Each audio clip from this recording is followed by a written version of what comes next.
Hi guys, I'm Liv and today I'm going to be doing my June wrap up.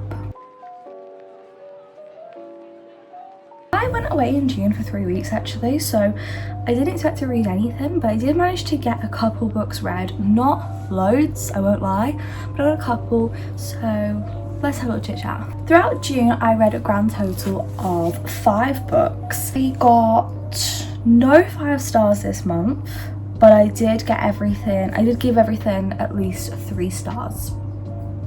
So pretty decent. So let's start off with the first book I read. The first book I read was The Hawthorne Legacy. This book is by Jennifer Lynn Barnes. So I have been meaning to get back into the Inheritance games, and as much as I enjoyed the first book, it wasn't my favourite, so I was kind of like on the fence of picking up this next book. I did already have this book, I had the rest of the series, but what I meant was I was on the fence of actually reading it because I didn't want to go into a book slump. I didn't want to end up like making myself hate reading because I'm kind of like struggling with reading again right now. I loved this book. So the first book I did give a 4-star, but this book I did end up giving, let's see, a 4.75. I gave this book a 4.75. I really thoroughly enjoyed it. So this book is focused again on Avery. All the books, the 3 books, are focused on Avery anyway. This book, the stakes were a lot higher and we got more into the boys' dads, and we learnt a lot more about Avery's past and a lot more about secrets that were uncovered but not finished in the first book, like things that were just kind of revealed but nothing was actually explained and set in stone. So much more in depth. My favourite is Xander, I can't lie. I think Alexander is just such a cute character. He's so adorable and I truly love this book. So this book, there was so many more riddles, I was crying, I was emotional, so many secrets being revealed, higher stakes, learned about the boys' dads, which we have not touched on at all, and it was a very good book, very high, like fast paced. All the groundwork had been set in the first book, so it was really good and I really enjoyed it, and I did a little video on it as well. The next book I did read was The Final Gambit by Jennifer Lynn Barnes. And this book, again, I gave a 4.75. Really thoroughly enjoyed it. So this book was a really good like closer to Avery's whole story and really wrapped up what was going to happen with her inheritance and the money and the love triangle and everything. Really thought it was a really good book. Throughout the book there was so many twists and turns and so many things happening. Again, all the things on the front did make sense by the end of the book, and there was so many things that were happening honestly, and so many side characters became more important, like the gardener and the other families that were mentioned in the first book, and they were mentioned again in this book, and they had so much more of an impact. So saw a lot more of Grayson and his need to trust people so like wholeheartedly, whereas Jameson is very on the fence, so he's always quite protective of himself, and like how that affected everything. A lot of twists and turns and devastating things happened too, and I thought it was a really good book. I really enjoyed it and it has made me really excited to read the next book, and I have started the next book which is The Brothers Hawthorne, but I'm really enjoying it. I like Jennifer Lynn Barnes' writing. I thought it was very fast paced and the chapters are so short, they're never more than 3 pages long. I thought that her writing is so addictive, like it's a book that you just don't want to put down. Really loved it, was very much enthralled, and it's just written so well, like I wasn't bored at all. Really loved it. But then we go on to the Kindle books that I did end up reading. So these books are all things that I read whilst I was away. I read 3 more books. So the next book I read was Mr. Masters, and this book is by T.L. Swan. So this book is meant to go on from the, what's it called, Miles High Club series, which if you didn't know, I really like that book series. I really thought it was great and not many people speak about it. It was nice, it was spicy, and I enjoyed it. It was a nice read. This book is a little spin-off of that series. So this book is about Julia Masters and a nanny called, I don't know what her name is, but it's about these books are meant to be about Julia Masters, Mr. Garcier, and one more, but I don't remember what the third one was. Basically, this is a 3-book little mini series, and I had so much hope for this. This has been on my reading list for ages and I've been so excited to read it, and I just felt like this book was so badly written. So initially I enjoyed this. So we have Mr. Masters, who is a older single dad. His wife died and it was never a happy marriage, and it was a marriage of convenience, and he is now looking after his 2 kids, and he hires a nanny to help, and he never ends up finding one that the kids actually like. They always end up running them out. He finally finds one who is pretty decent, but she's very young, and they butt heads all the time, can't get each other's throats, and she ends up falling for him and he falls for her, and it's very like forbidden romance. Loads of things happen and it's very interesting. You don't see a lot of it coming and it's like, oh my god. I will say, however, as much as I didn't see a lot of it coming, the ending I was a bit like, that's a bit of a bummer, because I kind of knew that was going to happen. For this book I did end up giving it a 3-star, and that is because the first half I did enjoy. I thought it was spicy and I was like, oh my god, this is what I was looking for. I wanted like a spicy, easy read that I could just fly through and I wouldn't think too much about afterwards. Just a quick read, nothing that's going to be higher than like a 4-star, because I didn't want it to impact me too much when I was away. However, this book, I just felt like it was such a lazy ending. It had everything happening and she was getting on good terms with the kids and everything, and we were getting to the point where there was either going to be happy ever after straight away or a 3rd act breakup, because there usually is in romances, and there was a 3rd act breakup, which I'm not bothered about. That doesn't bother me much. So we have the 3rd act breakup, and this man is meant to be older. He is meant to be in his 30s. He's meant to be pretty much nearly 40. She is meant to be in her 20s. Why is this grown-ass man acting like a child? Like, I know that people can be childish, but this was on a different level. He was so immature.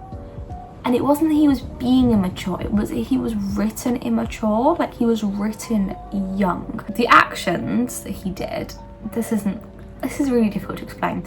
The things that he did and the things that he said, I was just like, I had to keep stopping myself, reminding myself, this guy is meant to be a full ass single dad, like fully grown man. She is meant to be the young girl, and I was just a bit baffled and a bit taken aback, and I was just like, I'm not getting that right now. I'm not. So wasn't a big fan. The ending did ruin it for me, and I gave it a 3-star, and I will not be reading the rest of the series because I just felt a bit underwhelmed. Okay, next we have a short read. So this one was written by Taylor Jenkins Reid, and she wrote Evidence of the Affair. So this was a very short read. This was like 40 pages, not gonna lie. So when I was going around like Epcot, Hollywood Studios and stuff when I was away on holiday, I did have a little panic, just a little panic, and I realised how far behind I am on my Goodreads, and I'm literally like 10 books behind. And I was like, right, I need a quick read that's going to get me back in the reading mood, something that I can get through quite quickly, it's going to have an impact. So I picked up this book called Evidence of the Affair. This book was really good. I really liked it, and it did have an impact on me. I really did enjoy it. It wasn't just a quick read for the sake of reading a quick read. Well, it was, but the book turned out to be a book I actually enjoyed, which I did not expect. Is it David and Carrie? I think that's their names. But basically, so we have our 2 characters. We have our main character, who is our female main character, and we have our male main character, and this whole book is written through letters. The whole book is letters back and forth between these 2 people, emails, or even just physical letters. So we have our main character, our female character, and she is emailing this person she has found through the internet, and she has found out that her husband is having an affair with a woman who is married to somebody else. She lets her husband know and says, I'm hoping I'm wrong, but is there any chance you can look to see if you found any letters from my husband to confirm my suspicions, because she has found letters from his wife to her husband. It's very emotional. So we follow these characters basically, and we see these letters that these 2 have been back and forth with about how they've had this affair and the reasonings behind it, and we see our female main character break down to the male character and say about why she thinks he's had an affair on her, how little she thinks of herself, and how little her self-worth is really. And our male character is really trying to build her up and make herself feel better. So these two characters, the whole book is written, as I said, back and forth with letters, and I liked that. I thought it was very inventive. I was fully into this story. As I said, it's a very short read, and Taylor really didn't try and stuff anything in that was not going to be able to be explained very easily. But by the end, this female main character is sure of herself and has so much more self-worth than she did in the beginning. She feels so much better about herself than she did, and it's because the male character really gave her that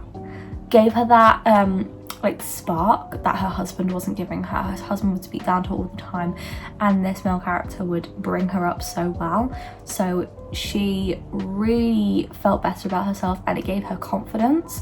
Now, this book didn't end in the way I expected, which I love, because I just feel like that's so much more like real life, especially with topics like this, and I really liked it. So I ended up giving this book a 4-star. I thought it was really solid, and for a short, like 40-page book, I thought it was very interesting, and it truly was as though I was reading two people deal with their partners having an affair. My heart was in my mouth. I was honestly really enthralled with it, and for a book that's only 40 pages long, I thought that was brilliant. The last book I ended up reading was one that I read to try and get me enjoying someone's writing again. So this book is by Emily Henry. Now, the first ever Emily Henry book I read was Happy Place, and I gave it a 3.75. Now, that's not bad at all. However, it is bad when it comes to me, because my romances, if I really enjoy a romance, it will be a 4-star or above, and I gave it a 3.75 because I truly didn't enjoy it. I felt like it was written too young for me. Now, I was worried that this book wasn't for me because the writing wasn't for me and the writer's style wasn't for me. So I thought, you know what, I'm gonna give Emily Henry's books one more go and see if I like them. So we read Beach Read, which I ended up really liking, can't lie. So I'm very happy to start reading Emily Henry books because I really like this book. We have Gus and we have January. So January and Gus knew each other way back when. They were never friends, they always butt heads in high school, and she always despised him, envied him, because he always was up his own arse and everyone loved his writing. They're both writers, and he always criticised January, so she took everything that he said as a personal attack, and she's never liked him. So she ends up moving to this beach house that her dad has left her as he's died, and Jenny has a very complicated past with her family, and there's a lot to unpack there, which is good. There's a lot of layers to her character. While she's there, she realises that this Gus, who she thought was left in her past, is actually her next door neighbour. They're both writers, they're both very different writers, and they decide to, they have a pact basically, and decide that each going to take over the other's genre and try and publish a best-selling book. So Gus's usual style is literary fiction and very depressing reads. January loves writing a hopeless romance, a romantic comedy, happy ever after ending. These two swap and they decide they're going to coach each other on the genre. And whilst this is all happening, they kind of end up airing all their issues out from high school and when they were younger basically, really understanding why everything happened the way it did, why they had such like rivaling personalities.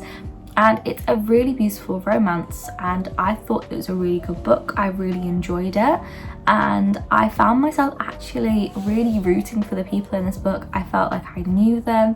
They felt so human, which I really liked about this book. I felt like I actually knew these characters, and I did feel the same with Happy Place. Like, that's the reason it was written like the higher end of a 3-star, because I felt like I knew our main two characters, and it was the same in this book. I feel like Emily Henry's really good at that, of like actually writing characters that you feel like you know on a deeper level. So I really did like it for that reason, and I have given this book a 4.75. That has been the video, guys. I hope you have enjoyed. I am so behind on my Goodreads right now. Should we have a look how behind I am? Just for the giggles. Gonna really upset me, isn't it? Reading goal. Out of 100 books, I've read 41. And I'm 8 books behind schedule. Well, that has been the video, guys. Hope you have enjoyed. I will see you guys soon with another video.